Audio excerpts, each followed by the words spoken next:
After the Light Died, Chapters 19 and 20, Thresholds of No Return. Clearing off the second squadron of ships proved not significantly more difficult than the first, with concentrated fire that was now intended to kill, not merely disable the ships for better salvage value. There were only 2 ships disabled and 1 lost to the 8 of Absolutia. But even so, Admiral Tehran was more disturbed than the first time around. They know they couldn't beat us, so why? Why waste their lives on an attack? If they just paid their debts, then there would be no bloodshed, and they could enter paradise clean in the eyes of the gods. And yet they fight as if they crave damnation. 6 more days were spent salvaging the destroyed ships of Absolutia, and another 3 were required to complete the repairs to the damaged ships before they could resume traveling to the warp point. And by the time they reached it, the Admiral felt his spine tingle like a threat was about to appear. Another squad ready to die, another reckless attack, another something. But nothing appeared. There were only the endless readings of radio waves and background radiation common to space, and the thick space readings marking the entry to a warp point that would carry them to the next system in the path of debt repayment. Even with the warp tech that allowed faster-than-light travel, it would still be a week in the line before they would arrive at the next Terran system, and in that time, ever the worrier, Tehran had his sailors run drills. Drill, drill, drill. For 6 of those 7 days they ran simulation after simulation based on observed tactics of the Terran upstart forces. Only on the last day did he allow a day of rest. While the rest of the fleet was a lively place as religious festivals held in honor of debt collection successes were carried out on every deck, Admiral Tehran did not join them except where his duties obligated him to do so. Why am I ill at ease? Why do I feel like I have signed a bad contract for a large debt that I cannot repay? Why? We have defeated 2 of their sorties already, and yet his thoughts had no conclusion. He recalled only their suicide runs that smashed his ships when they had nothing left to use as weapons except their very lives. Madness, he thought, and wiped the sweat from his brow. What felt off he couldn't say. Not until they emerged from the warp point on the 8th day, and while seated on the bridge of his flagship, his tactical officer reported the unthinkable. Sir, a Terran fleet, 30 ships strong at least. Possibly more? What do you mean? Admiral Tehran demanded and shot to his feet.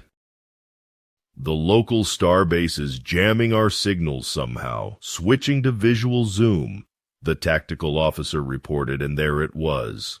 The Terran ships were big, much bigger than cruisers. Battleships. I had no idea they'd even gained the technology to build those things, he whispered under his breath. They're engaging, Tactical reported with alarm, and the Absolution Armada began to advance, taking a single long-line formation. Their purpose was plain. They wanted a point-to-point fight. Bad enough by itself, but making it worse. We're outnumbered. They have us outgunned. Gods know how they got here so fast, but we can't win. Tehran could see that with his own eyes, even without the starbase. The ships had clearly been lying in wait for this moment.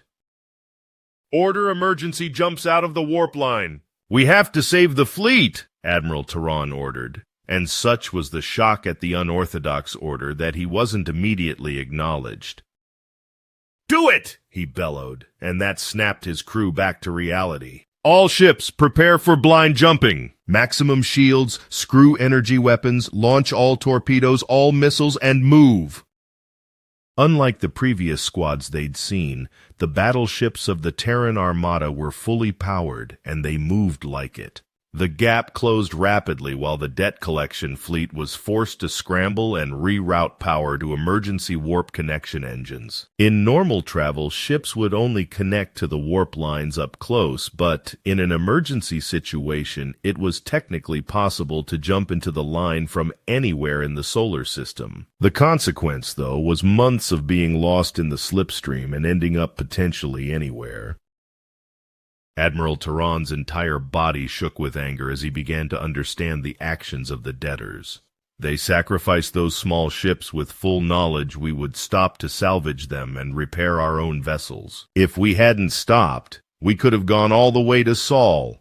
No, they didn't even want us reaching their first colony. Curious? If they had allowed us to harvest a handful of their people, they could have kept the ships they sacrificed. In our dealings with this species, we must rethink everything. The ship was rumbling around him as the hammer blows kept coming. 2 collection ships erupted in fire as they were hammered, and with little power to weapons, the return blasts were useful for nothing more than swatting aside missiles and torpedoes before they could hit. Starships Collector and Divinity report damage to their warp cores. They are unable to connect to the warp line. Tactical reported. Order them to reroute power to shields. All other ships shelter in their shadow, Admiral Tehran commanded as he watched the countdown timer, and the 2 disabled cruisers began to list in space, and the rest of the remaining armada, trapped on impulse during connection, moved to hide behind them while the seconds ticked by. 4, 3, 2. He counted the seconds and watched as the 2 disabled ships burst into blue flames for a single moment. Then 6 more of the remaining vessels did the same. Is this the end, he wondered? 1. Then all was gone, space was a blur, communications died, and there were no more Terran guns targeting his ship. Admiral Tehran breathed a heavy sigh. I'm alive, he thought, and hated himself for the rest of his life for that happy sense of relief. Robert watched the broadcast with a sickened stomach. The discovery of John Marlene's body has laid to rest a question that has gone unanswered for days, and thankfully, even if we can't bring him back, we can at least make sure nobody else in Sinjin suffers the same fate. Marks on his body indicate he was killed by a creeper. A broken spear in his stomach, along with the piercing shapes that went through his eye, arm, and thigh, indicate he was set on by 3 or more of the things. In response, the local militia, augmented by regular military forces, are scouring the region for a hidden nest. Robert pursed his lips and made himself keep listening. Current estimates were that out of the millions that once lived all over the planet, now put that number at only a few 100,000, and every new settlement reduced that number again. He muted channel and drummed his fingers on the table, hearing nothing else until he felt his wife's hand on his shoulder. Susan's smile was wan, her eyes filled with worry. I know what you're thinking, she said. Oh, you do now, do you? Robert asked. His expression cracked into something of a smile. Quite against his expectations, he'd quietly come to love the woman who stood behind him. She was kind, patient, worked hard, and when a nightmare of the old world came on him one night, she sat up till dawn listening to him talk about it. He still hadn't told her how he felt, nor had she said it to him, but in small ways. Little considerations so tiny that if one hadn't looked for them, then they would not even be noticed. They'd gone from a couple with a business arrangement for a marriage to a couple that was in all other ways better than happy. They were content. Except for their horrified knowledge of the bloody path they took to get where they now were. That shared knowledge, shared horror, together with her knowledge of her husband, made reading him easy. You want to go out and stop the hunts. You want to do something. He snorted a little. You don't need to be psychic to know that much. Doing something saved our people from alien tyranny. Why shouldn't it save these people too? True, but you already sent everything to the science office. You don't even know where or when a hunt will be, and getting travel authorization from one canton to another requires a reason to go, and I don't think they'll give you one for that. Susan had a point. Besides, it was all humanity doing something that got the aliens off Terra. You need help, and a woman as big as a house isn't in the best shape for a fight. The governor didn't listen. He wants me quiet, Robert replied, and Susan frowned and sat down beside him. Did he give you any orders in writing? She asked. No, Robert admitted. Then upload it to the PubNet anonymously. You have all the evidence you need. If enough colonists see it, maybe other people will help you, she suggested, and Robert clenched his firing hand into a fist. That was a dangerous move. Even without a specific written order, the implication after his meeting had been clear. His eyes closed, he took a slow, deep breath. It felt like a bridge too far, a measure he couldn't take back. "It'll be crossing the Rhine," he said in a quiet voice. "It worked out for Arminius," Susan pointed out. "He got a Remy of the North out of it." "I'm hardly Arminius," Robert said with a little laugh in spite of the grim nature of their talk. But he nodded. "But all right. Just remember, you had nothing to do with it. No part of my investigation. If anything does happen, I want someone to remember that I tried." Susan knew what a moment of destiny felt like, when everything was changing forever and nothing could go back to the way it was. She'd felt it once before, the day he'd agreed to be her husband. She'd felt it again when she'd set foot on the alien world for the first time, and she felt it again at that moment. Robert, it seemed, had no sense for those things, but for her, she felt as if she could sense the changing tidal forces of history as surely as if she were a captain aboard a ship at sea, watching a tsunami behind her that could either be ridden out or drowned beneath. It didn't take long for him to handle the upload. The PubNet was the town hall of Terra, a digital environment where videos, games, research, and all manner of other things were thrown together for anyone and everyone to experience in whatever way they chose. One needed only to tag materials they uploaded appropriately, and they would be fed to the public, who selected those tags from a list based on their priorities.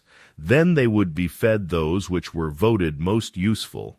However, all votes were not equal. A video about anthropology, upvoted by an anthropology institution or a teacher who validated their credentials in that field, received much higher recommendations than somebody with no evident background in the subject. A downvote by experts sent videos spiraling into the depths of obscurity until it was only visible to the one who made it, or those who specifically chose to view that creator. And a creator with too many crackpot videos could eventually be banned from the digital town hall except as a viewer, unable to offer up their voice. Similarly, those who created rich content and who were downvoted often could end up in the same way, able to view content but unable to add their own. And if the government authorities downvoted something, it would tag all future viewers' identities, and the creator's anonymity could be revoked out of hand. It was with full knowledge of all of those facts that Robert uploaded everything he had, including a short video he'd filmed privately, which ended with, "We can't undo what we've done, but the difference between a monster and man is razor thin, and the line is caring about which side of the line he's on. We have to stop this. Please. We don't want to become like the monsters we lived under. At least I don't, and I hope you don't either." And with that he was done. "The die is cast," he said when he saw Susan again after she returned from the fields. "Good," she said. "Now get me to the hospital. I've got a kid to get out of me," she said with the sort of casual air that only colony people were capable of.